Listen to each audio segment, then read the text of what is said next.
En fait, déjà, il faut savoir qu'on arrive à Montréal. Au départ, on devait travailler avec Juste pour rire. Il y a le Covid, tous les comédie clubs ferment, plus de spectacles, plus de festivals, plus rien. On est un peu enfermé dans un appartement à se dire bon, qu'est-ce qu'on va faire, comment on va créer ce projet-là, développer tout ça. Quand j'ai quitté le monde du salariat en revenant de Montréal, j'ai repris un job à Paris, j'ai fait 2-3 mois, je me suis dit ok non c'est mort, le conseil en strat, ce que je faisais avant c'est de la merde, je veux plus faire de PPT avec un loyer à 1200 balles, mais comment tu veux monter une boîte quoi? Pour monter une boîte, comme on le fait là, tu passes tellement de temps dans ta journée que si tu n'aimes pas ce que tu fais au quotidien, c'est quasiment impossible d'être sur le long terme en fait. On a 30 ans, on est toujours avec tous les trentenaires, c'est cool, il y en a qui sont dans un job qu'ils aiment bien, mais tu as quand même 80-90% des gens qui ont un job pour avoir un job, quoi.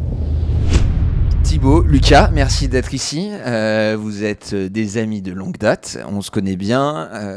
Si je vous présente rapidement, vous êtes les deux fondateurs d'ADC, Affaires de Comédie, qui est un groupe de spectacles itinérants d'humour.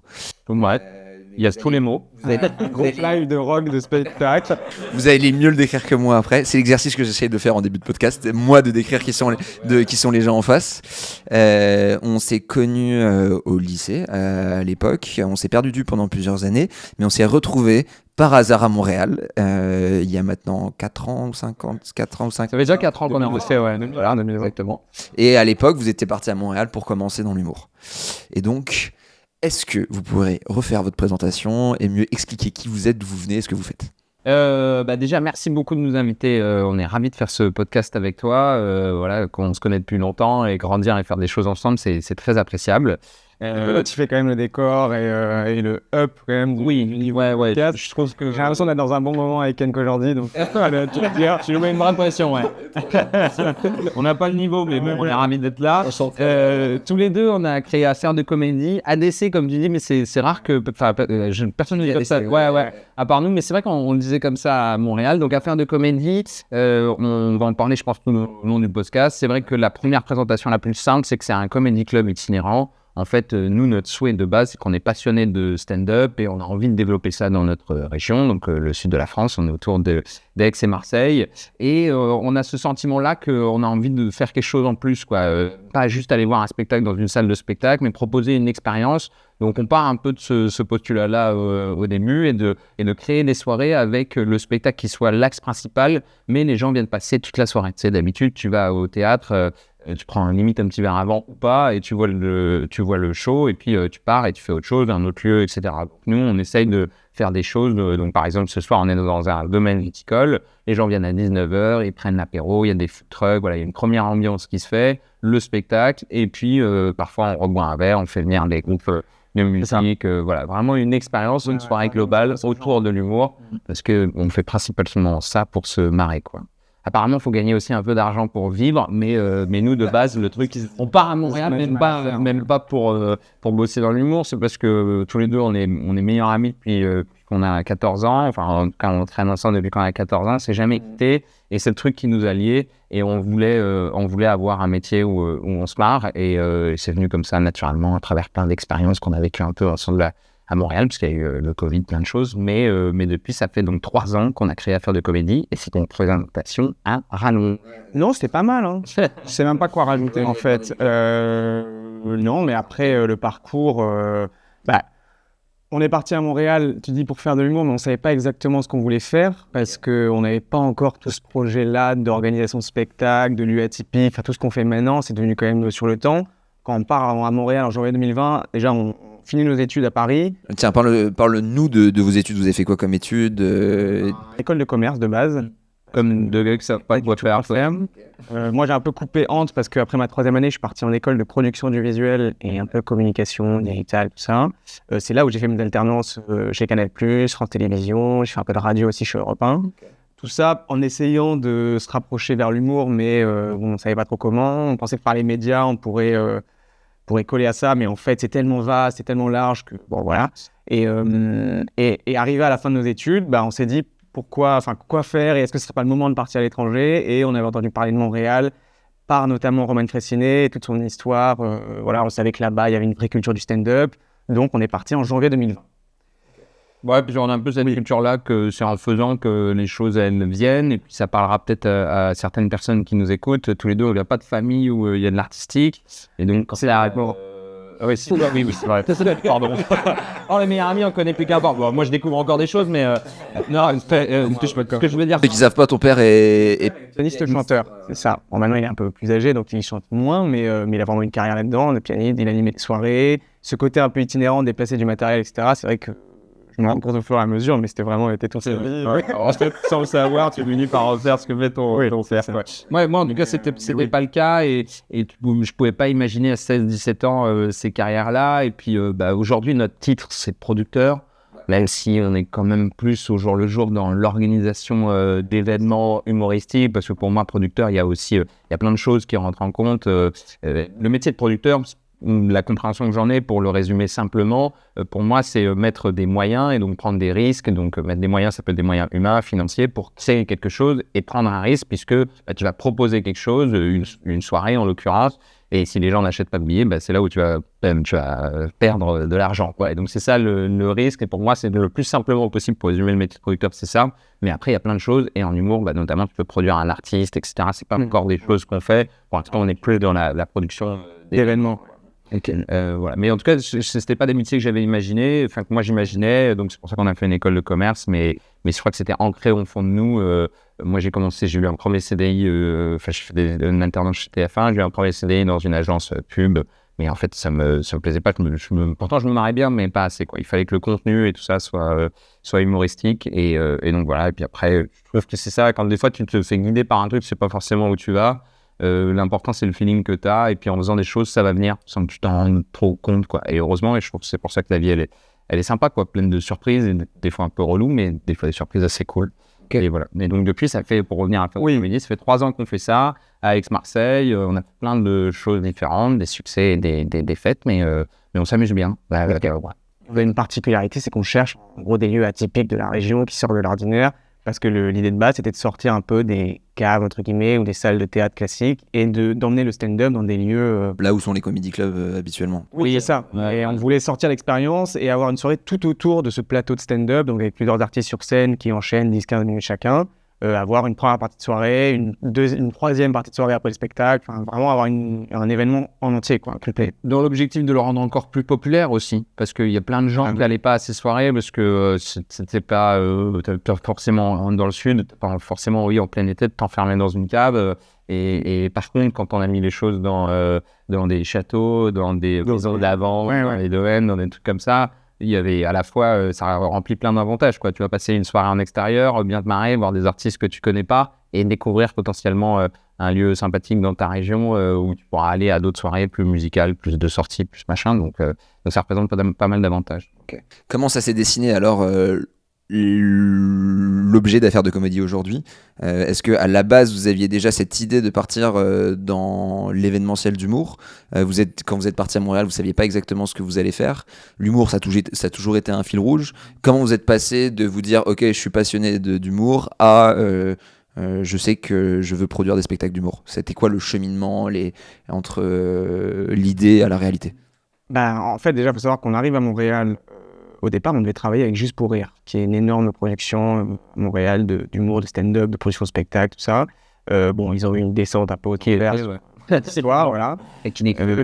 Non, ça a été sauvé là dernièrement, mais bon, il y a eu pas mal de. Ils ont eu un premier souci parce que comment ça s'appelle? Gilbert Rozon. Ouais, Gilbert Rozon, qui est connu en France, qui faisait TM6, un incroyable talent, ça. Il a eu malheureusement, comme dans le milieu artistique, et c'est bien que la parole se dénie en ce moment, il y a eu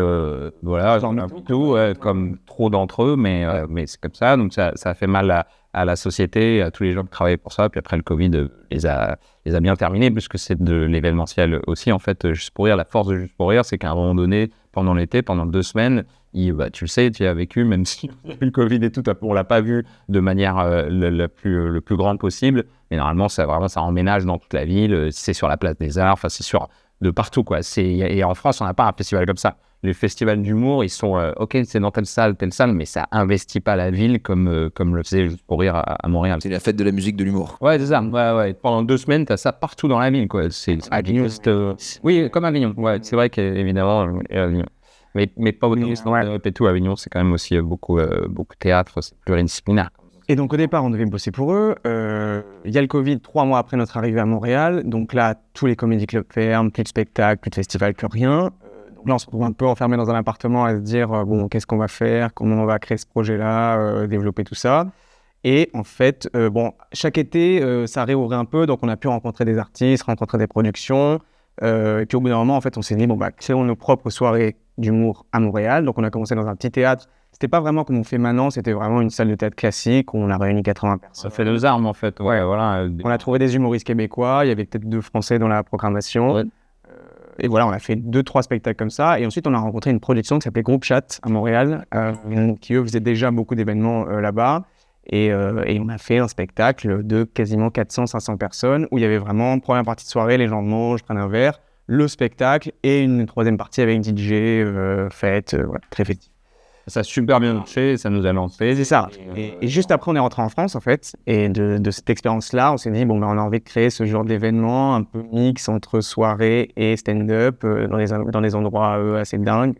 Dans la région, il y en a plein, donc il y avait plein de choses qui collaient. Donc on a continué ça. Et puis, mais un peu, tu le sais bien, tu as vu l'évolution au fur et à mesure.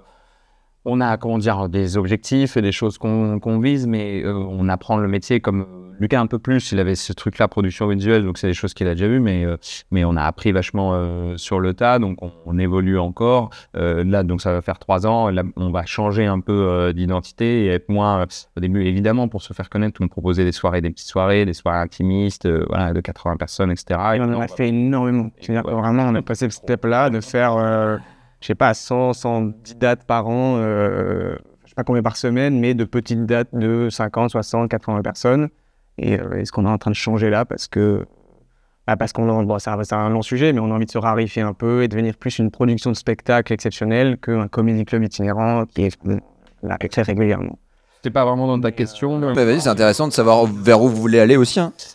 Pour l'instant, de ce qu'on fait, qui était un de nos plus gros succès, c'est un festival qu'on a créé qui s'appelle Jardin Comique, qui est au Jardin d'Albertas, qui est un lieu super connu entre Aix et Marseille, super connu dans le sud, qui est un magnifique lieu où on fait un spectacle en 360, enfin un festival en 360, donc les spectacles d'humour se font en 360, c'est-à-dire que le public est tout autour, c'est la particularité du festival.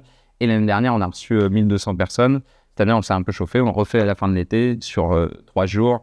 Et c'est ce genre de projet qui nous plaît parce que tu es sur une envergure autre, que tu attires beaucoup plus de monde, tu peux attirer des marques et c'est un peu notre souhait. C'est aussi ce qui était intéressant à Montréal et au Canada, c'est que tu avais de l'humour de partout, dans la publicité, et je prends l'exemple de la publicité parce que je trouve que c'est le plus parlant. En France, les publicitaires mettent souvent de l'humour parce qu'on sait que c'est un truc de mémoire, etc. Mais c'est pas forcément écrit par des humoristes. Là-bas, ils ont beaucoup d'humoristes en télé. On le fait de plus en plus. France Inter le fait en radio. Ça va se développer et ça se développe énormément en France. Mais nous, on croit beaucoup en ce truc-là où finalement... je trouve que les infos, le ton de la vie en ce moment est tellement dur que je pense que le parallèle de ça, c'est que tu as besoin un peu de légèreté, de te marrer et de prendre un peu du recul sur les choses. Et l'humour est incroyablement fort. Enfin, moi, je m'en suis servi toute ma vie, que ce soit perso ou professionnellement. Je trouve que c'est une arme.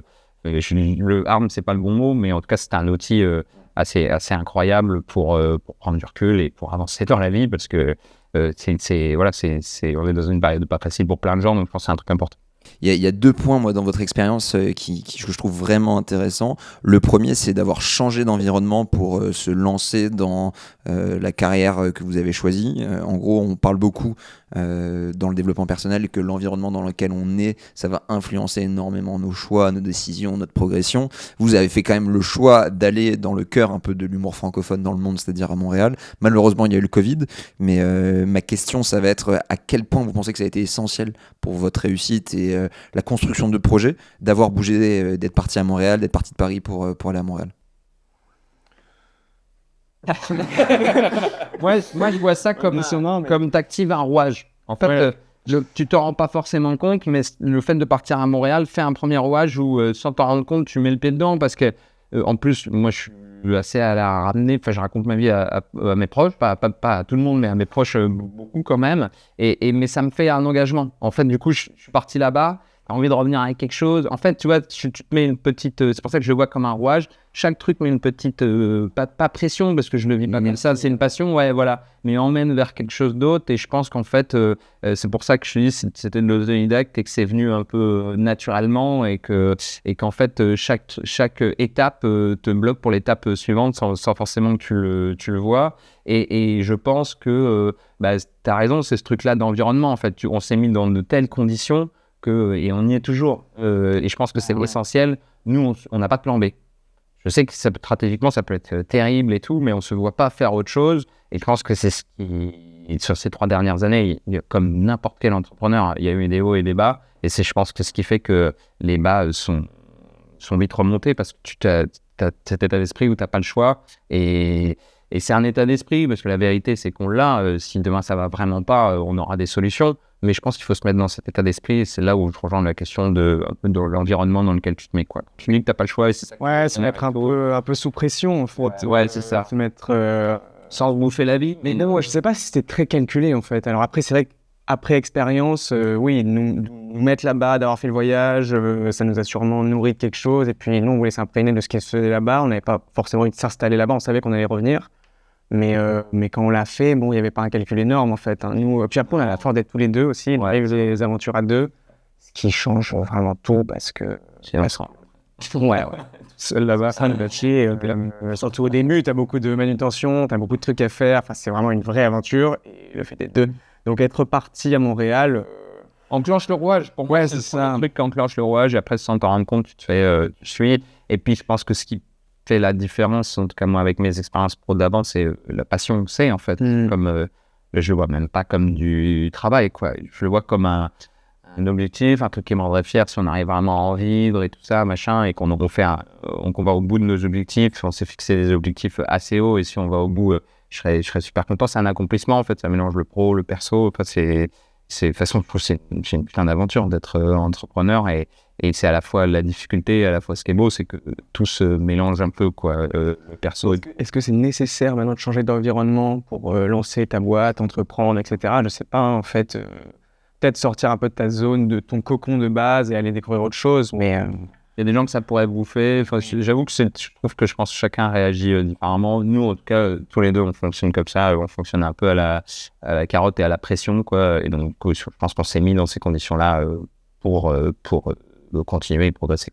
Et à l'inverse, le fait d'être rentré en France et d'être venu dans le sud, qui est une région où il n'y a pas beaucoup d'acteurs dans l'humour, est-ce que vous êtes pas rendu compte que ça vous mettait soit la pression inverse, ça vous freinait parce qu'il n'y avait pas un peu cette connaissance déjà du marché, peut-être cette demande, ou est-ce qu'à l'inverse, parce qu'il n'y avait personne et que vous étiez les premiers, au contraire, ça vous met plus sur l'avant de la scène et ça vous donne la motivation en fait de devenir les premiers de l'humour ici et même d'importer l'humour dans le sud de la France?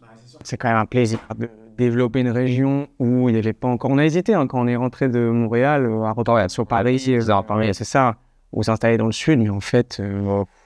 on allait plus vite ici, c'est ça. Où il y a moins d'acteurs. Alors après, il y avait des acteurs, oui, et il y en a toujours, et parce que finalement dans l'humour ça se développe. On pourrait rentrer dans le détail, mais sur une même soirée de stand-up, tu vas avoir plein de propositions différentes, parce que vu que ça s'est développé, tu peux avoir des concepts différents, tu as des niveaux différents, du coup des prix différents, enfin... Il y a plein de choses comme tous les trucs artistiques comme ça. Après, quand ça se développe, tu peux avoir plein de concepts différents. Mais pour répondre un peu à cette question, attends, je me perds dans l'explication.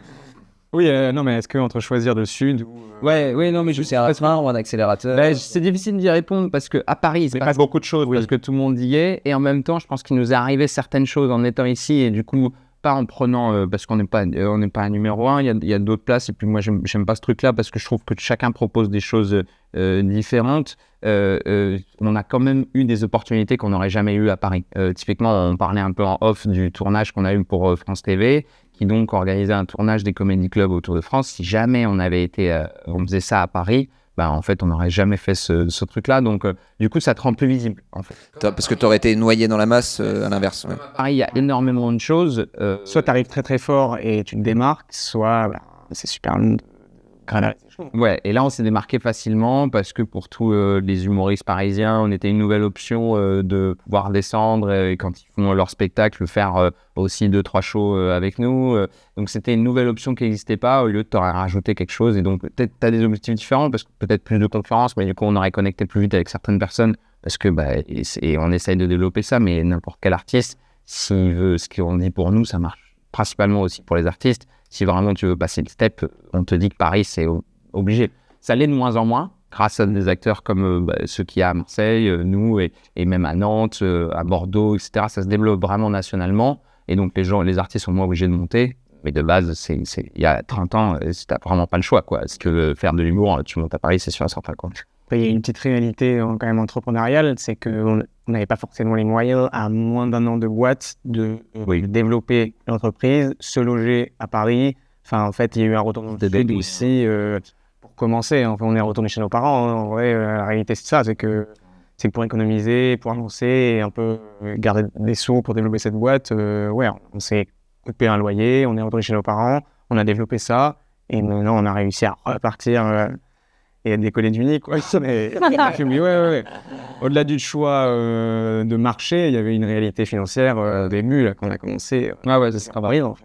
Ouais, non, mais ça fait écho à moi aussi, les questions que je me suis posées quand j'ai quitté le monde du salariat en revenant de Montréal. J'ai repris un job à Paris, j'ai fait 2-3 mois, je me suis dit ok, non, c'est mort, le conseil en strat, ce que je faisais avant, c'est de la merde, je veux plus faire de PPT, et je me dis bon, je monte ma boîte, j'ai envie de monter un truc. À l'époque, j'avais monté une boîte dans le love coaching, vous vous souvenez? Et bien sûr. Ouais, j'ai eu beaucoup d'échecs, mais du coup beaucoup d'expérience dans mes aventures entrepreneuriales. Je sais plus quoi un jour, une apprenti, c'est fort. Mais je me souviens à ce moment. Pour ça, il faut tenter. Je pense vraiment que c'est ça l'état d'esprit. Ouais, mais je me souviens à ce moment-là en partant de Paris, je me dis mais en fait avec un loyer à 1200 balles, mais comment tu veux monter une boîte, quoi? Soit pas énormément de moyens de base, sinon c'est impossible. Ouais, complètement. Et c'est vrai que du coup, l'avantage énorme d'habiter en région, en province, c'est de soit pouvoir revenir chez ses parents, et c'est top s'ils habitent là-bas, soit payer un loyer qui va être beaucoup moins cher. Du coup, à jauger, à savoir est-ce que le milieu va pouvoir être quand même favorable, parce que maintenant, il y a aussi le côté digital qui te permet de te faire connaître sur les réseaux d'une certaine manière. Et des fois, ça enlève un peu une pression de se dire t'es pas obligé d'être dans le centre névralgique d'où se passe les choses. Si tu as une visibilité en ligne, en créant du contenu comme on fait un peu là, on se fait connaître d'une certaine manière aussi, quoi. Oui, non, c'est sûr, clairement. Et après, nous, il y a une dernière partie, parce que j'y pense en réfléchissant, mais dans notre métier, on est beaucoup dehors, on est beaucoup sur le terrain, on a beaucoup notamment de location de lieux. Et ça, entre le sud de la France et Paris, suivant les jauges que tu reçois, c'est pas du tout la même chose, en fait. À Paris, tu peux avoir des 5 000, 6 000, 10 000 euros de location de lieu. En fait, ton billet, au bout d'un moment, il y a ça, alors que dans le sud, il y a pas autant de lieux qui font l'événementiel, il y a plein de domaines qui ne sont pas habitués à ça, donc c'est plus facile pour nous de se développer dans une région comme ça qu'à Paris où tout est super cher. Et voilà. Et les gens il y a même un état d'esprit, quoi. Les gens sont contents si tu proposes quelque chose de nouveau. À Paris, tu es dans la fourmilière globale. J'adore Paris, on y a vécu 10 ans, ça a 1000 avantages. Comme je te dis, je trouve que le truc qu'on n'a pas ici, c'est qu'à Paris, tu rencontres les gens facilement, puisque le principal du milieu est quand même là-bas et tout ça. Donc, tu vas peut-être plus vite dans tes relations, tes rencontres. Mais par contre, l'état d'esprit n'est pas du tout le même. Nous, n'importe quel lieu qu'on va voir ou quoi, et on a de la chance, ça se passe super bien 3 ans. Tu n'as que des retours hyper positifs parce qu'on ne voit pas ça dans la région, ça fait du bien. Et ça, c'est assez gratifiant, quoi. Ça a été le premier ça c'est banal que je veux dire, mais ça a été le premier salaire, quoi. Les retours comme ça, en mode, on avait besoin de ça ici et tout ça. C'est assez génial, ce qu'on n'aurait jamais entendu à Paris, parce qu'il y en a que 100 000. Super intéressant. Tu as parlé de passion tout à l'heure. À quel point, pour vous, la passion, c'est essentiel dans votre job, dans votre projet entrepreneurial? Et est-ce que c'est quelque chose que vous avez toujours voulu chercher? Est-ce que la passion, c'est un peu ce qui a fait que le projet s'est créé, votre passion de l'humour? C'est jamais qui répond.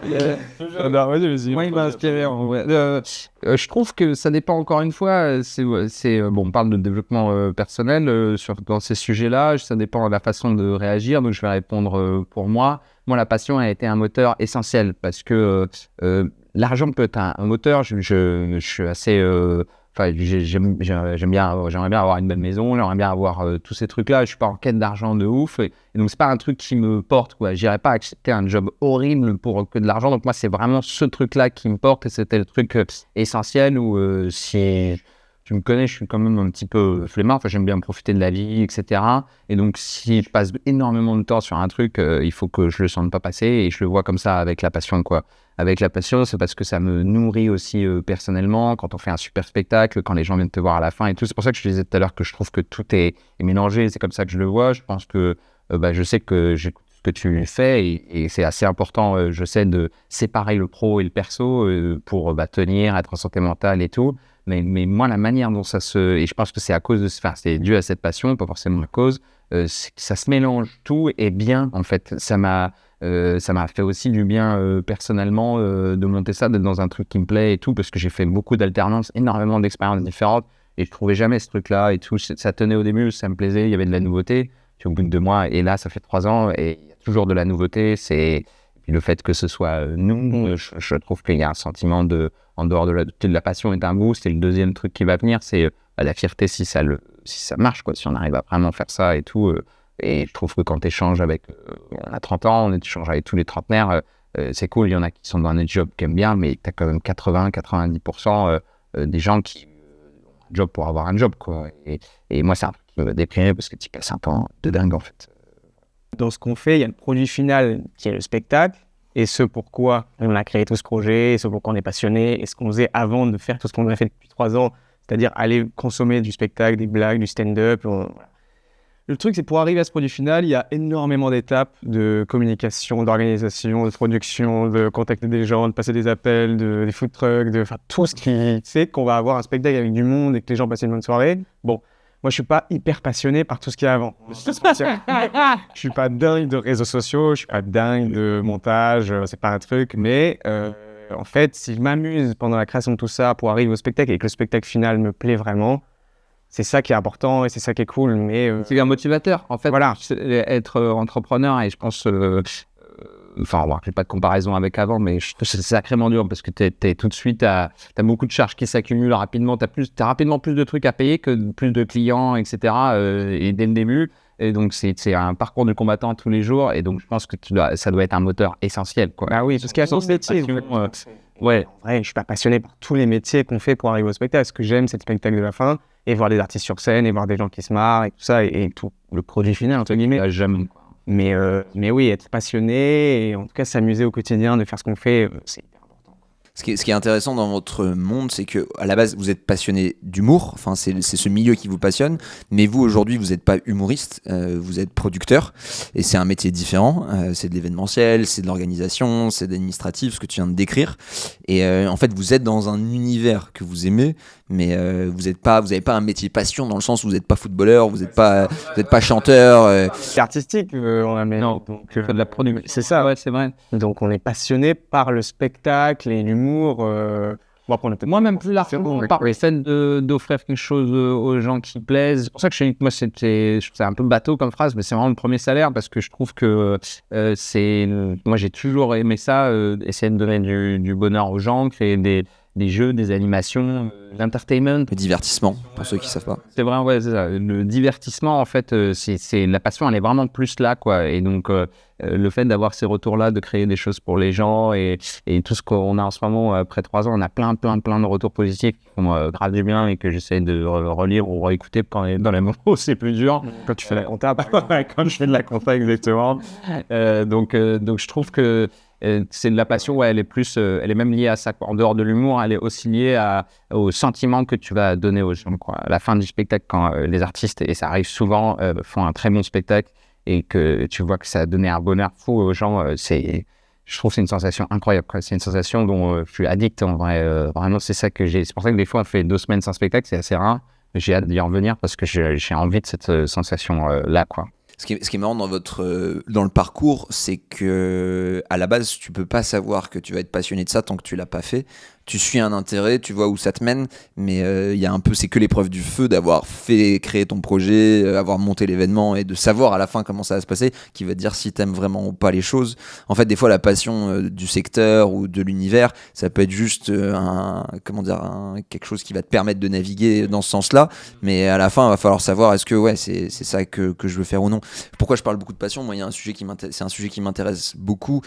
L'auteur là qui est derrière, là, qui a écrit le livre So Good They Can Ignore You, qui s'appelle Cal Newport. L'une de faux, tu l'avais commencé à l'envers, mais tu l'avais relu après dans ça, c'est que tu connais bien ça. Ouais, oui, oui.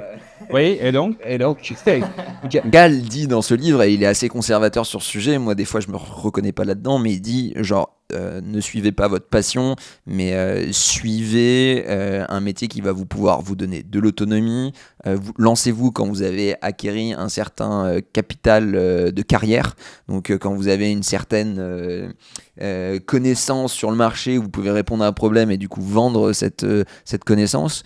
Je trouve que c'est pas très inspirant d'écouter ce genre de message, dans le sens où tu te dis en fait les seules boîtes que tu peux monter, c'est si ça travaillait dans les produits pharmaceutiques pendant 30 ans et puis après tu montes ton truc après parce que t'es vraiment un expert du truc et t'as 40 balais minimum pour le faire, quoi. Vous prouvez en soi que c'est possible quand même de monter une boîte dans un univers qui vous passionne, pas forcément suivre sa passion dans le sens où vous ne devenez pas humoriste, mais en fait votre motivation c'est d'être dans ce monde-là et en fait vous êtes heureux dans ce monde-là et vous en tirez une satisfaction qui vous permet de continuer. Ouais, exactement. Après, je trouve ça, tu vois, moi par rapport à tous ces livres-là et tout, c'est un truc, j'ai du mal à me lancer dans ces trucs-là parce que j'ai du mal avec les certitudes. Et je sais que je crois que le cas est un peu pareil. Je trouve que, tu vois, par exemple, là, dire on va faire ça toute notre vie et tout, je n'en sais rien en fait. Et je trouve que c'est ça qui est un peu beau, c'est pour ça que je trouve que la meilleure réponse, c'est d'aller tester. Parce que, comme tu l'as dit, avant de se lancer là-dedans, on ne pouvait pas avoir la certitude que ça allait nous plaire. Le 3 de spectacle, il dit, ça y est, je connais les blagues, allez, j'ai envie d'autre chose, quoi. Et je trouve qu'il faut se laisser cette liberté-là et cette envie de tenter à peu près tout. En plus de ça, aujourd'hui, on est quand même, il y a l'IA, il y a plein de choses qui t'accompagnent qu'il n'y avait pas avant. Donc, à part être astronaute comme ça du jour au lendemain, moi, je trouve que ce qui est beau maintenant, c'est que tu peux pouvoir essayer des choses. Ouais, à 40 ans, tu peux décider de péter un câble et faire un métier qui a rien à voir avec celui que tu faisais avant. Et parce qu'en plus, il y a plein d'endroits où tu peux apprendre. Et la vérité, c'est que l'humain est assez incroyable. Tu apprends les choses en 6 mois, 1 an. Tu n'as pas une expertise de fou, mais tu les connais déjà mieux dans un domaine quand tu y es tous les jours, quoi. Donc, mais voilà, j'aime pas trop ce truc-là. C'est difficile de conseiller aux gens de travailler par passion. Non, ça dépend des profils. Il y en a qui vont pouvoir faire la part des choses entre la partie du job où ils vont passer un certain temps de leur journée et puis après avoir du temps libre et faire ce qu'ils aiment à côté.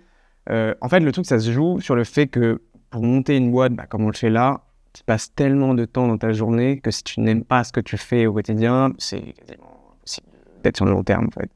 Parce que c'est tellement prenant, et puis tu fais limite du 7 jours sur 7. galère que tu as et tout. Donc, il y a ce côté passion-là, quand même, où tu dois avoir un vrai intérêt pour ce que tu fais, parce que tu passes tellement de temps qu'au bout d'un moment, sur la longueur, tu vas devenir fou. Mais maintenant, est-ce que ça doit être un moteur de base? Chacun a son moteur, ouais, je suis un peu d'accord avec toi. Nous, ça a été ça, et comme je te dis, le truc de comme dit Lucas, s'amuser et se marrer, quoi, parce que on peut faire plein de choses, c'est ça qui est assez sympa. Aujourd'hui, on est allé vers la production d'événements parce que c'est ce qui collait à nos premières expériences. Aussi, il y a notre complémentarité à tous les deux. Et aussi parce que c'était un truc où on n'a pas beaucoup de moyens, en fait. On a créé une SAS. Dans la SAS, moi, j'ai mis 500 €. Lucas a mis 500 €, quoi. On a vu des démarrages, des levées de fonds les plus importantes, quoi. Vraiment, surtout pour une production, quoi, tu vois. Et donc, c'était quand même le truc assez accessible où si on ne fait pas trop de merde et qu'on ne perd pas trop d'argent, on pouvait développer. Et c'est ce qui s'est passé, qu'on pouvait développer la boîte, etc. Maintenant, il y a plein d'autres trucs qui nous intéressent, auxquels on n'a pas encore accès parce qu'on veut se faire plus d'expérience. Typiquement, demain, produire un artiste et développer un artiste, c'est un truc qui nous intéresse, mais il faut plus d'expérience parce que si tu veux vraiment l'accompagner, c'est pas après 3 ans dans le milieu que tu vas vraiment l'aider à step up. Aussi, tu as besoin d'argent pour faire ça. Nous, on a fait tous les deux des médias TV avant. Si c'est pas de la télé, on aimerait faire du contenu audiovisuel. Il y a plein de trucs que tu peux faire, mais qu'on n'imagine même pas encore, quoi. Donc, je pense que c'est important moi, je fais gaffe aux certitudes, quoi. C'est important de rester ouvert et tester des choses pour répondre au monsieur du livre. Ouais, c'est clair. Moi, je pense que c'est un peu, des fois, j'ai un peu du mal à essayer de garder la chose comme une philosophie que je peux me servir de temps en temps. Des fois, quand je lis des trucs, je suis en mode putain, c'est la règle, faut suivre la règle, tu vois. Mais ouais, ok, c'est un bon point de vue et je pense que ça peut donner une grande bouffée d'oxygène aux gens qui sont trop dans le dev perso à essayer de suivre les règles des gars qui ont réussi. Il faut faire son chemin d'une certaine manière. J'ai une question qui m'intéresse sur vous, c'est comment ça se fait qu'en tant que producteur, en tant que gars qui adorait l'humour, vous avez pas voulu devenir humoriste? Trop, c'est une question qu'on nous pose. Ouais. Genre. Surtout qu'on aime faire des blagues. Et elles sont drôles. Merci, Mountham. Non, mais c'est vrai qu'on a ce truc-là un peu clown au quotidien, clown entre guillemets, où on fait beaucoup de blagues. Mais nous, c'est comme laquelle c'est connu en fait. C'est à faire depuis le collège. On était passionnés par. Enfin, on avait les mêmes. On avait des blagues humoristes, notamment Franck Dubosc. Voilà. Et donc, on s'est rencontrés comme ça, à se faire des blagues, à finir les blagues de l'autre, etc. Maintenant, le passage au fait de monter sur scène, c'est difficile à expliquer. Déjà, c'est un métier différent. Oui. Ouais. Moi, aujourd'hui, quand je vois des humoristes sur scène, je ne ressens absolument pas le besoin de me dire, j'ai pas d'envie, j'ai pas de jalousie. Je me dis, putain, j'aimerais bien être à sa place, faire ce qu'il est en train de faire et tout. Pour moi, c'est deux métiers complètement différents. Je suis bien où je suis et après, j'aime bien faire des blagues dans la vie de tous les jours, mais c'est vraiment deux métiers complètement distincts. Et c'est ça, pour faire bien chaque truc, il faut vraiment qu'au bout d'un moment, tu choisisses ta spécialisation parce que on a rencontré des artistes qui organisaient leurs propres soirées et ça doit devenir un enfer parce que, en fait, dans ta tête, Tu peux pas accueillir les gens, vérifier que tout le monde a une place et penser à tes blagues que tu vas faire. La salle, la gestion du passing des humoristes, donc l'heure de passage, enfin, tous les trucs qui se fait pour avoir un bon spectacle. Et après, monter sur scène et délivrer 15 minutes de blagues. C'est comme moi qui gère les caméras en même temps et qui vous pose des questions. C'est super. C'est normal. Quand tu fais faire une chose, je pense que nous, on est assez persuadés de ce truc-là que tu dois quand même te spécialiser. C'est important d'être couteau suisse, savoir faire plein de choses différentes et tout, parce que surtout quand tu es entrepreneur, tu n'as pas le luxe d'avoir une personne à chaque poste important. Donc tu fais un peu de tout, mais le but, et nous, c'est ça qu'on essaie de faire, et de développer la boîte et de recruter des gens, même si on aimerait se sortir un salaire, on le fait pas parce que tu as ce truc-là où je pense clairement que chacun doit spécialiser, c'est comme ça que tu es plus fort, etc. Pour revenir à ta question, moi personnellement, je prends donc quand on fait les spectacles, moi je fais un peu l'annonce au début, je vais vite faire, même pas animateur en fait. Juste, j'explique aux gens pourquoi ils sont là, ce qu'ils font, et il va y avoir un maître de cérémonie qui va arriver. J'essaye de faire en sorte que le premier artiste, quand il arrive dans une ambiance déjà sympa, et que c'est chauffeur de salle. C'est Jean-Luc Reichmann. Je suis Nagui de Wish, quoi. Voilà, on va résumer ça comme ça. Et je prends au début, c'était difficile parce que c'est un exercice, se mettre sur scène devant des gens, c'est toujours difficile. Maintenant, je prends du plaisir parce que comme tout, plus tu fais la chose, plus tu as de l'expérience, plus tu as moins ce stress-là. Et donc maintenant, j'arrive à une étape où je prends du plaisir et je m'amuse. Et c'est vrai que j'aurais envie de faire plus parfois ou de jouer avec des humoristes comme ça. Mais moi, ce qui me plaît pas, c'est la phase d'écriture, quoi. Je suis assez dans le vivant, dans la séparation de nos tâches à tous les deux. Moi, je suis beaucoup en contact avec les gens et tout. Et j'ai toujours moins été... je suis pas littéraire, là, tous les livres qu'il y a là, déjà, je découvre. Parce que c'est... Non, mais je suis pas très littéraire. J'adore discuter et tout ça, machin, mais j'ai du mal à me poser sur des tâches comme ça. Donc, je pourrais faire genre de l'impro, des trucs comme ça. Mais ouais, tout ça pour répondre à ta question, c'est vraiment deux métiers différents. Et puis, à faire de comédie et le développement de ça nous prend tellement de temps que tu te poses pas la question de « Ok, je vais essayer d'écrire 4 blagues pour ce soir ». On a des super humoristes qui sont là pour ça et tant mieux, quoi. Par contre, dans notre continuité et comment on va évoluer dans les années et comment on va diversifier les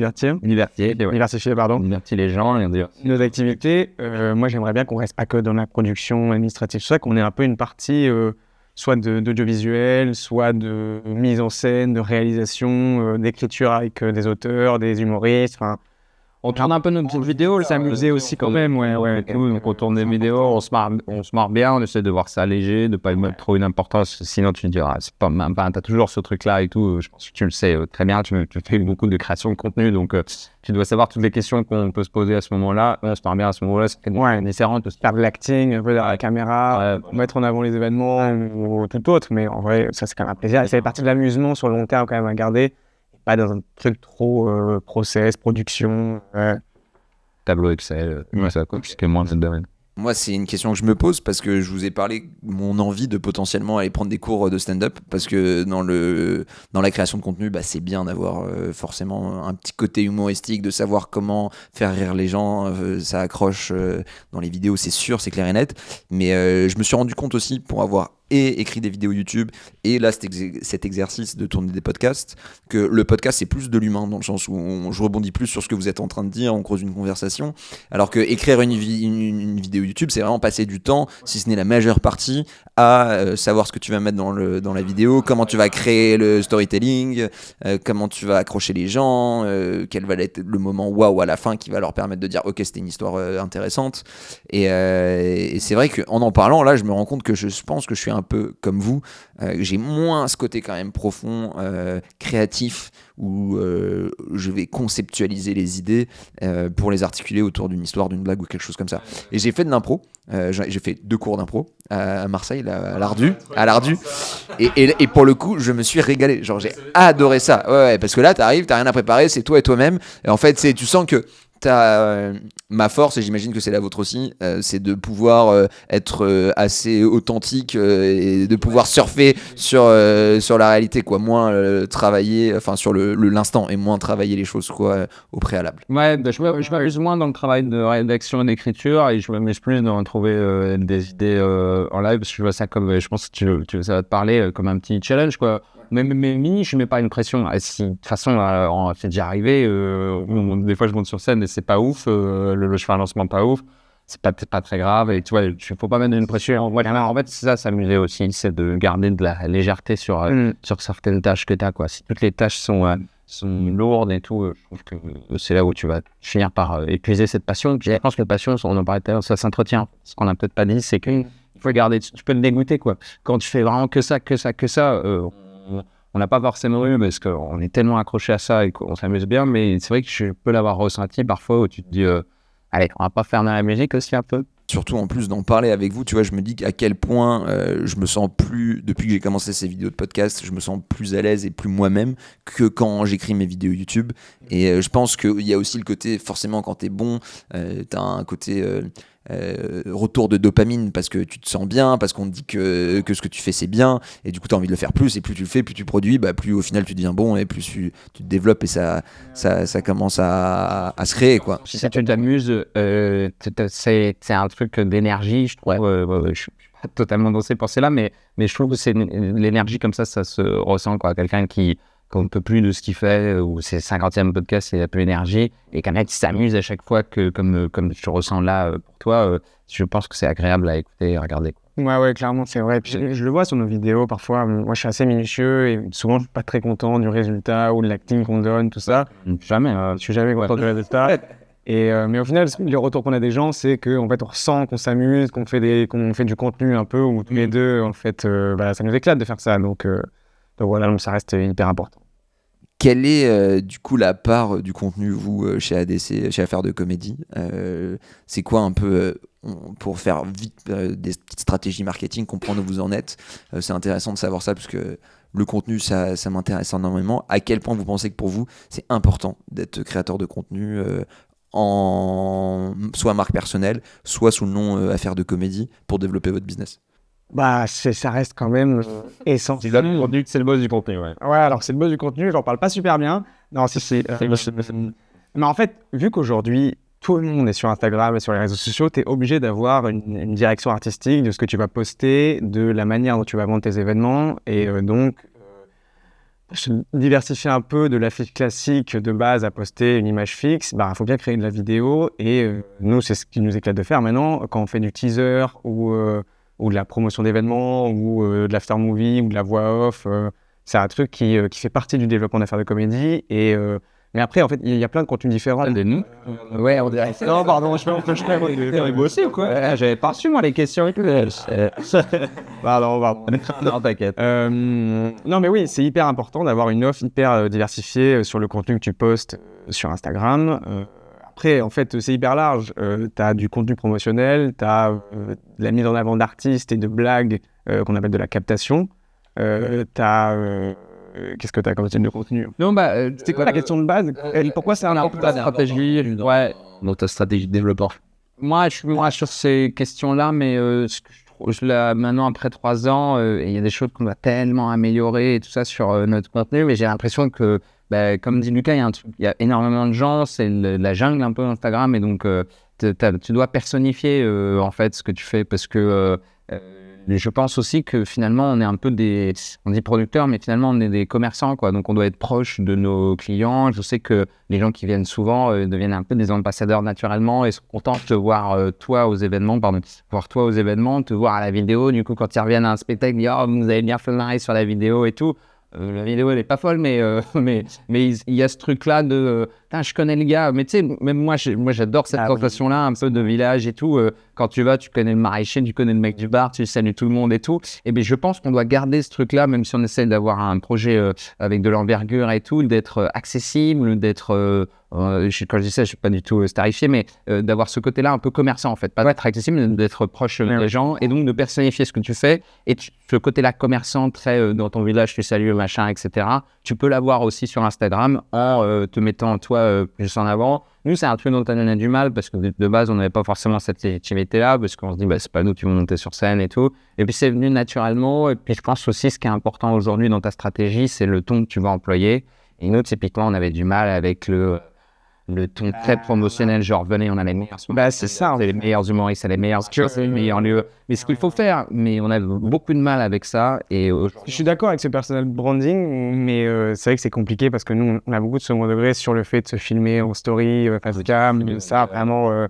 Moi, j'ai beaucoup de mal avec ça. T'as posté une story récemment justement où tu te fais en face cam et j'ai adoré, mec. J'ai adoré. Et j'étais là en mode putain, ça me rappelle que vous êtes là, que vous faites des trucs. Et ça, on y revient. Il faut qu'on le fasse plus. Mais par contre, ce que j'ai compris dernièrement, puisqu'on a eu un bel échec, on a tenté de faire le jeu de paume à Aix-en-Provence, donc 481 places. De refaire. On l'avait fait, c'était super bien passé et on décide de le faire mettre pendant tous les pots et tout.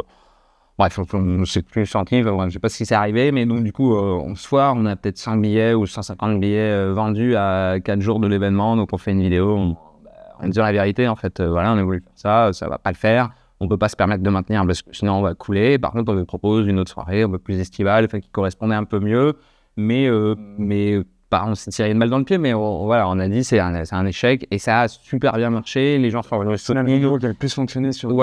Dingue, l'authenticité, l'échec, ça a parlé aux gens, quoi. C'est pas que tu t'en fous, c'est hyper important de faire gaffe à ce que tu publies, mais c'est Lucas, comme il l'a dit, il est assez minutieux et c'est justement pourquoi on est complémentaires.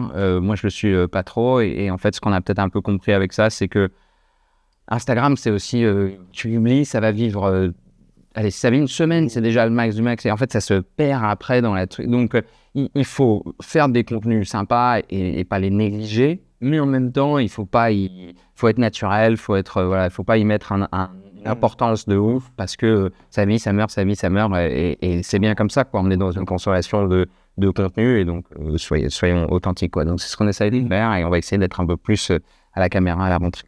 Vous avez parlé d'un raté, en l'occurrence, mais qui s'est transformé plutôt en succès. Est-ce que vous avez eu des gros ratés qui vous ont presque remis en question au point de vous dire vous allez peut-être pas continuer à faire de comédie? À ce niveau-là, je crois pas. Non. Maintenant, on a eu des événements terribles, notamment à Carpentras, qui étaient jetés par une mairie. Qui sur le papier s'annonçait assez bien. Enfin, c'était sur une place, un peu de village, il devait y avoir une centaine de personnes. Et finalement, le jour du spectacle, on arrive et il y a peut-être 70-75 enfants entre 4 et 8 ans à hurler, mais vraiment la kermesse en fait. Et les gars, ils ont fait de l'animation en fait. Les humoristes de l'animation, quoi, et t'avais pas rien d'autre de possible à faire, quoi. Donc ça a été dur, mais en soi, ça remet pas du tout en cause. Non, parfois, c'est un enchaînement. En fait, il n'y a pas eu de gros échecs. Genre, il n'y a pas eu une fois où on perd beaucoup d'argent, en fait. Mais des fois, tu annules celui-là parce que finalement, tu n'as pas assez de monde. Puis là, tu fais juste la moyenne pour pas perdre d'argent. Puis c'est la fois d'après, tu perds 100, 200 balles. Et en fait, tu as l'accumulation de pas de succès, pas de défaite, mais pas de succès, mais genre entre deux, tu dis, si c'est pour faire comme ça, on ne tiendra pas sur la longueur. De toute façon, il faut qu'on sorte de l'argent, on a une alternante, on a maintenant des gens. Donc, Donc ouais, il n'y a pas eu de gros échec, mais en fait, je pense que ce qui fait qu'on s'est jamais posé, et ça c'est important, je trouve, ce qui fait qu'on s'est jamais posé la question d'arrêter, en dehors de ce truc de passion, c'est aussi qu'on est énormément soutenu, et notamment par les artistes qu'on a rencontrés. L'hiver, là, a été difficile, c'est l'hiver, notre saison c'est plus l'été, et les artistes sont en soutien perpétuel. Voilà, ils nous disent que c'est bien ce qu'on fait, que grâce à nous, ils bossent plus, qu'ils font. Et donc, et ils font aussi des gestes envers nous, etc. Et ce truc-là, hyper humain, de soutien et tout, te dit, bah, rien que pour eux, on va pas lâcher non plus, parce que c'est une force supplémentaire, en fait. Tout le monde est guidé vers le projet, même si finalement, l'intérêt, il est plus pour nous. Eux, leur intérêt, c'est de jouer, mais ils font ça pour nous, et c'est un super soutien, quoi. Donc, il n'y a pas eu de gros échecs, pour répondre à ta question, mais plus des fois... T'as des rigueurs en fait dans ce que tu fais. T'es là en T'as des périodes. tu progresses pas, t'as l'impression que tu progresses pas, et ça peut être terrible. Ça peut être terrible parce que tu dis, tu vois pas le gros, et puis au bout d'un moment, en fait, à force, c'est pour ça que c'est important de tenir. Ouais. Ça termine. Cet hiver, ça a été un peu compliqué quand même. C'est ce qui fait qu'aujourd'hui, là, pour la rentrée septembre, on va changer tout un peu de fonctionnalité, se raréfier un peu, faire moins de dates. C'est que on s'est rendu compte qu'on avait une saisonnalité. Là, c'est que l'hiver, on marche pas très bien. Dans la région, les gens sortent beaucoup moins. Et l'été, ça remonte et tu fais pas d'événements. Voilà.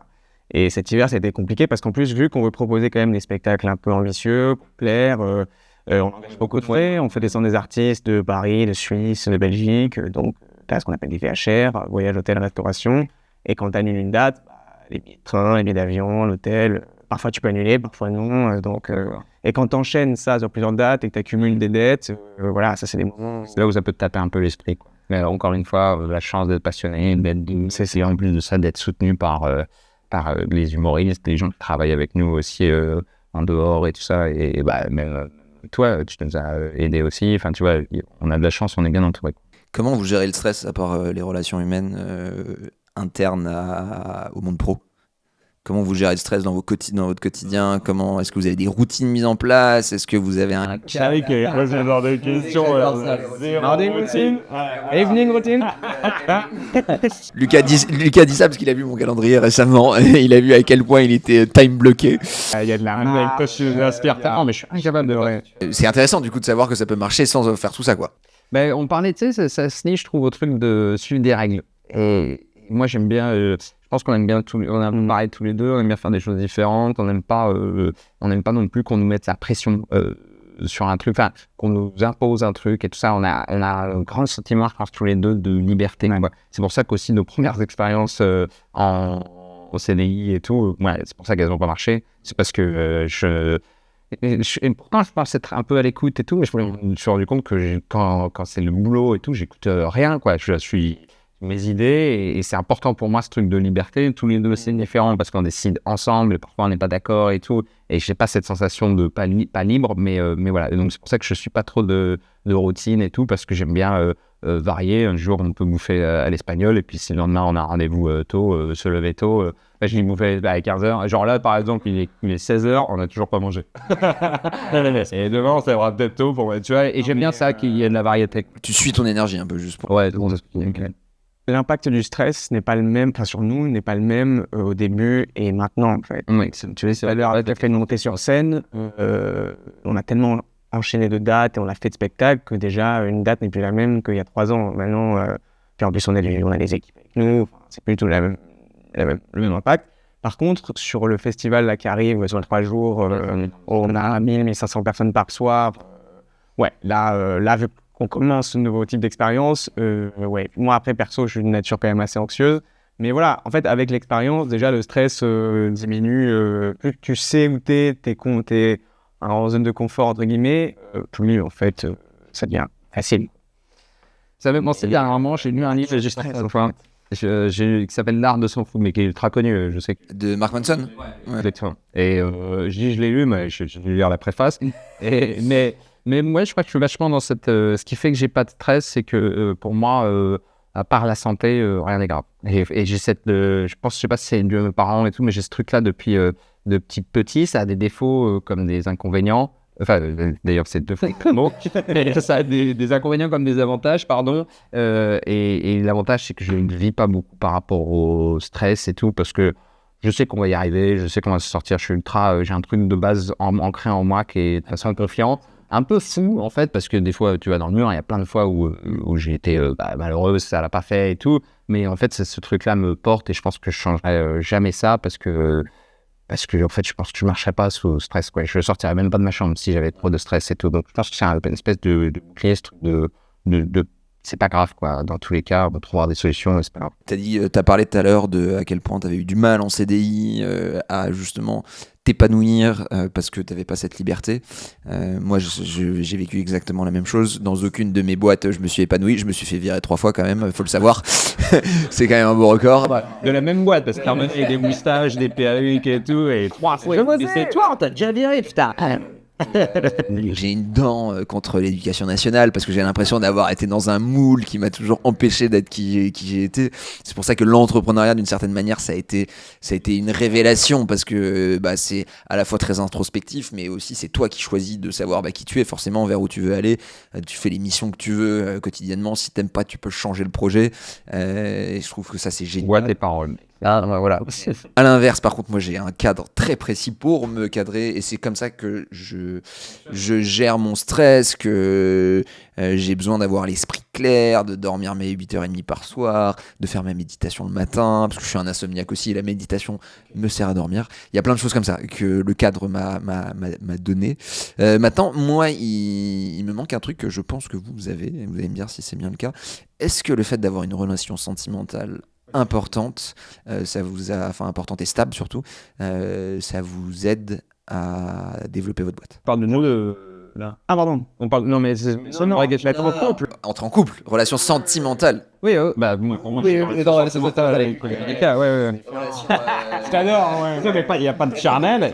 Je tiens à préciser, parce qu'il y a beaucoup de gens qui se posent la question et il n'y a rien de charnel. Pour moi, moi, je crois qu'il faut me dire. Non, je sais pas si ça m'aide à développer la boîte, parce que en fait, je n'avais pas prévu d'être en couple. Il y a 2 ans, j'ai rencontré ma copine et depuis, ça se passe super bien. C'est vrai que ça crée là un équilibre parce que je divise ma vie entre affaires de comédie et ma copine, et un peu ma famille, et voilà. Mais bon, est-ce que ça m'aide à avoir un cadre? C'est difficile à répondre en fait. Peut-être ça m'apporte un équilibre.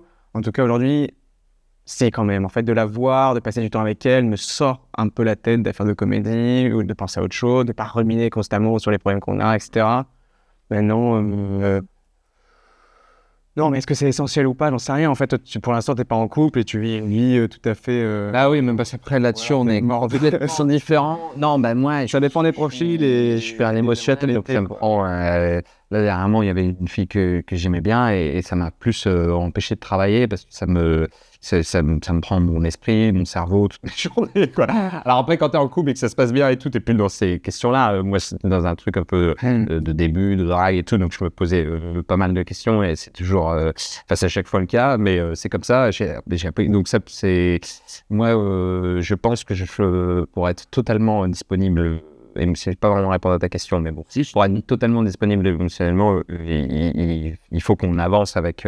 J'ai besoin de régler les trucs étape par étape, en fait, un peu. Et puis j'ai l'impression que c'est Lucas a rencontré Elodie, et Elodie est incroyable pour un truc, c'est que c'est énormément de sacrifices en vrai, et pour nous, et pour Elodie, quoi, et qui a rien demandé. Elodie, elle est juste tombée amoureuse de Lucas et de leur relation et tout, mais ça, évidemment, les empêche de progresser dans plein de choses, parce que c'est des sacrifices financiers, de temps, de plein de choses. Tu as une vie qui n'est pas simple, surtout quand tu développes. Et moi, j'ai un peu de mal à du coup, me dire que je fais... Du coup, en plus, je vois par Lucas, ça se passe super bien, mais je vois tous les sacrifices qu'elle fait et tout ça, et j'ai un peu du mal à me lancer là-dedans, donc je pense que ce sera par étape, quoi. Moi, ça me donne... C'est quoi ton avis, toi? Tu penses que... Je pense que ça te donne une stabilité émotionnelle dans ta vie en général qui te permet de prendre des risques dans le monde de l'entreprise. En gros, je pense qu'il y a 2 styles de relations. Tu as les relations qui sont sécures émotionnellement, qui sont stables émotionnellement, et celles qui ne le sont pas. Oui, là on parle d'un ancien coach. Ouais. Là c'est l'objectif. Ouais, c'est l'objectif. Ah, j'adore ça. Il switch de gars. Je vais vous psychanalyser. Ah ouais, j'aime bien. Moi j'adore ces sujets-là. Parce que en vrai, comme tout à l'heure, j'ai pas de certitude. J'ai dit ça, mais ouais, non, mais dans 3 mois, je reviens, j'ai autre chose. Enfin, combien de fois j'ai lu à quel point il fallait une relation pour être stable dans ta vie, tu vois, et à quel point ça pouvait t'apporter tellement l'essentiel pour pouvoir après prendre des risques. Si tu as une relation stable, justement, tu peux te permettre d'avoir une vie instable. En l'occurrence, n'importe quel entrepreneur qui teste l'entrepreneuriat se rend compte à quel point c'est instable de monter sa boîte, à quel point tu as des hauts et des bas constamment, et que si tu rentres à la maison, tu dois être obligatoirement dans un environnement qui soit sécure, qui soit stable, qui te permet de recharger tes batteries d'une certaine manière. Ça peut pas être la guerre à la maison et la guerre au boulot. Bah oui, clairement. Si t'es seul et que tu rentres, je pense que ça te recharge pas autant tes batteries que quand t'es en couple, parce que je suis persuadé que l'être humain est fait pour être en couple, en tout cas, il est pas fait pour être seul, quoi. Ouais, parce que moi, la nuance que je voudrais apporter, c'est que tu vois, je pense que j'ai cette réponse-là et j'ai pas ce besoin-là, parce que on vit ensemble dans une coloc à 3 avec Lucas et un autre pote, Amaury, et tous les deux sont des piliers pour moi.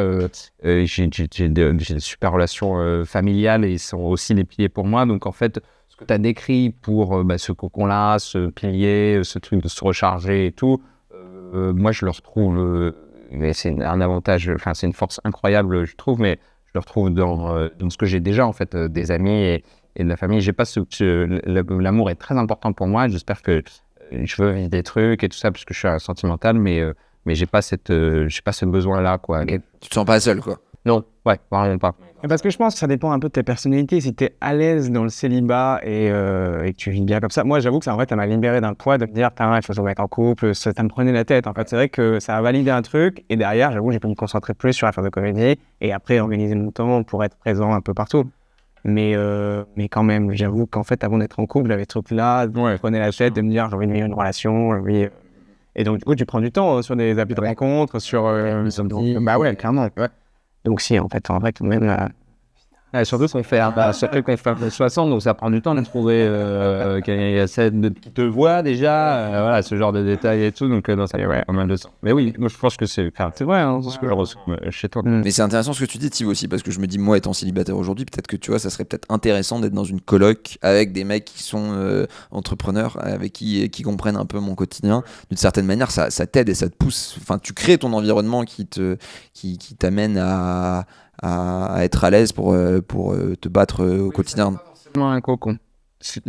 En fait, je crois que c'est pour ça que souvent j'ai l'impression de répondre un peu différemment, mais parce que dans toutes les rencontres qu'on a faites et tout, on a rencontré des duos, mais rares. On partage vraiment énormément de choses avec Lucas, et donc du coup j'ai une intimité très forte et je peux lui parler de tout. Ce que je veux dire par là, je pense que c'est une bonne idée, mais c'est vrai que si tu rentres en coloc avec des gens, tu vas pas pouvoir... je parle de tous mes problèmes les plus intimes, quoi. Les joies... Bah ouais, et ça, t'arrives avec... Ouais. Donc, et à Amaury, pareil, quand Lucas est pas là, j'ai Amaury pour échanger, ouais, voilà, et qui a un avis différent et tout. Donc ouais, c'est l'amitié, vraiment, qui a fait pour moi ces piliers, et le fait que je me sens pas seul. Et est-ce que être drôle, ça vous aide à pécho ? Évidemment. Ouais, quand même, l'humour, c'est un truc qui fonctionne à peu près universellement. Je trouve que c'est pas essentiel, mais puis après, ça dépend comment c'est amené, tout ça, mais c'est quand même important. Bah ouais, tu peux faire... bon, moi, je suis pas très chaud. Je trouve qu'en plus, tu peux vite t'ennuyer avec... même après, c'est bien de s'ennuyer, même avec ses amis et tout ça. Il n'y a rien de grave à ça, mais ce que je veux dire par là, c'est que je lis l'humour avec ça, parce que moi, les gens vers qui je me dirige, c'est toujours les gens...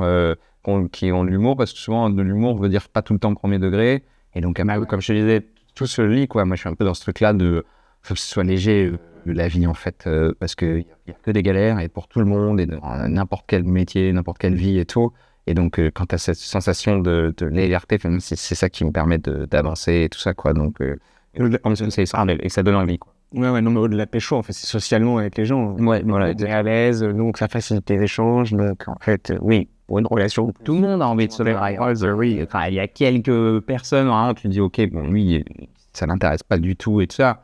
Et globalement, tout le monde, tu fais une soirée, t'as envie de te marrer et d'être avec les gens qui font des blagues et tout ça. Enfin, voilà, c'est le ressenti que j'ai, quoi. Et moi, je vous adore parce que vous arrivez à être très profond dans vos échanges, comme on l'a ici, et en même temps, vous êtes léger et drôle. Et c'est ça, je trouve, qui est difficile des fois à voir chez les gens. Soit on a le mec qui veut amuser la galerie et qui fait des vannes, mais qui est trop superficiel. Soit on a la personne qui est des fois trop profond et si ce n'est ennuyante, tu vois. C'est vrai, t'as raison, c'est la difficulté. Des fois, on peut être trop sérieux, des fois trop...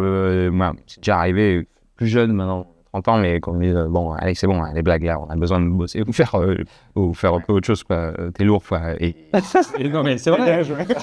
Les gars, allez, c'est bon, non, mais il faut trouver le juste milieu, quoi, comme dans tout, en fait. Ouais. Et du coup, au quotidien, c'est quoi le quotidien d'une équipe? Parce que donc, vous êtes 2 associés, vous avez aussi une alternante. Ouais, une alternante associée. Une alternante. Oui, actionnaire majoritaire. Une dédicace.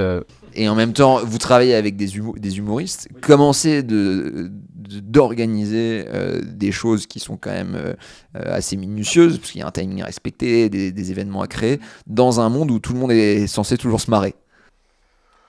Il y a plein de réponses possibles parce que Pareil, les humoristes, c'est très varié. non, mais je peux prendre un événement type. Prends un événement type comme Fred Noël. J'allais prendre par relation. les Ouais, étapes. t'as raison. Ouais, oui. N'importe. Ce que je voulais dire pour les humoristes, évidemment, on a tous le cliché de l'artiste, il se lève à 14h, il sait pas où il va le soir, machin et tout.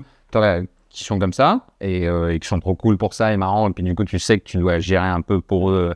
Tu fais un peu leur agenda, t'es un peu plus maman. Et puis t'en as qui sont hyper bien organisés, hyper bien rigoureux et qui voient le métier d'une autre manière. Et voilà, être artiste ne veut pas dire, être un peu trop tête en l'air ou ne pas savoir gérer son agenda et tout. Donc, c'est vrai qu'ils sont assez simples à gérer. Et après, nous, t'as raison, pour reprendre un événement type, il n'y a rien de... En fait, même si tu te marres et tout, ce qui va être difficile, c'est qu'on crée toujours un groupe WhatsApp pour faire les échanges avec tout le monde, et centraliser l'info et tout. Tu veux dire ça part un couille à chaque fois, quoi. Entre les humoristes et nous, ou nous au quotidien dans la boîte? Ensemble, vous bossez à la fois dans la boîte et à la fois c'est aussi les humoristes, c'est votre quotidien d'une certaine manière.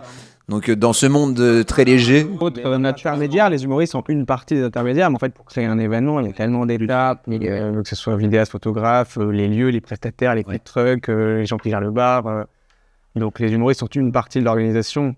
Les échanges en fait, les seuls moments où les échanges sont difficiles, c'est quand ça ne marche pas trop, quand le spectacle se passe pas bien, parce que c'est du spectacle vivant, donc parfois il peut y avoir plein de choses qui font que, plein de trucs extérieurs qui font que ça peut se passer mal, donc c'est à ce moment-là que les échanges sont plus difficiles, mais c'est assez rare, et la plupart du temps, les échanges sont faciles, ils sont légers, mais sérieux, tu passes de l'un à l'autre, ok, là tu sais que tu vas parler de la rémunération du cachet, là c'est un peu plus sérieux, en général ils font pas de blagues à ce moment-là, et puis après quand tu vas parler un peu plus de leur gars et tout, ouais, ils vont faire des blagues, mais tu passes facilement de l'un à l'autre quand tout se passe bien, qu'il y a du monde et tout, moi je trouve plus, t'as une autorité naturelle, quoi, ils sont contents de ce que tu fais, il y en a pas beaucoup, donc tout le monde te suit facilement, quoi. Que ce soit... En fait, ce qui est intéressant, c'est que on utilise énormément de métiers, des food trucks, des humoristes, du staff qui vient aider, etc.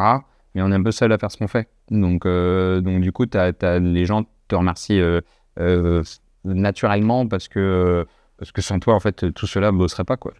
Forcément, vous avez regardé beaucoup d'humoristes dans le vie.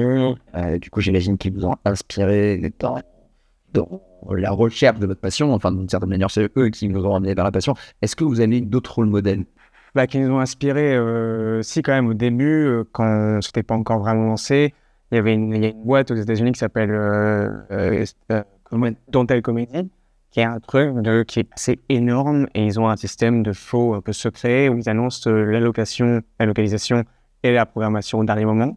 Et ils avaient ce truc-là d'événements dans des lieux atypiques, itinérants, ou avec des cadres de dingue, dans les magasins de surf, dans les spots dans le Grand Canyon. Et vu que c'est toutes les États-Unis confondus, c'est immense. Et j'ai des banalités. C'est un grand continent, quoi. Il y a pas mal de monde. Non, mais il y avait ce système-là un peu d'itinérance, de lieux atypiques. À Paris, certes, Mathurin, qui est un humoriste, qui a fait aussi beaucoup de productions, qui lui a fait des shows au Grand Rex, au Cirque d'hiver. Qui avait déjà fait là de faire du plateau exceptionnel, quoi. Ouais, c'est ça. Et des artistes et dehors d'un lieu fixe. Des lieux incroyables, quoi, des cirques, le Grand Rex, je répète tout ce qu'a dit Lucas. Non, mais parce que donc après, inspiré par des artistes, pas forcément. On est passionné par les artistes, par leur contenu, par leur travail d'écriture, tout ça. Mais par rapport à ce qu'on fait, c'est plus des productions. Roman qui nous a par exemple inspiré pour aller à Montréal. Ouais. Là pour le coup, Roman Fressinet, pardon. Et pour le coup, c'est vraiment son histoire qui nous a inspiré. Malheureusement, on n'a pas réussi à voir la fin du podcast qu'on a enregistré. Pour vous résumer juste ce que Thibaut et Lucas disaient en dernier, c'est qu'ils ont été inspirés par pas mal d'humoristes, mais ils ont surtout créé leur histoire avec Affaires de comédie à la fin par leur propre créativité. Si vous voulez découvrir ce qu'est Affaires de comédie, je vous invite à aller sur leur Instagram et pouvoir directement trouver là-bas les différentes dates des prochains spectacles qu'ils ont. Si vous êtes dans le sud de la France où vous y passez, c'est certainement là où vous allez les trouver, parce qu'ils sont majoritairement entre Aix et Marseille, et ils se déplacent en général dans toute la région sud-est. Voilà, merci beaucoup d'avoir écouté ce podcast, et je vous dis à très bientôt dans un prochain épisode.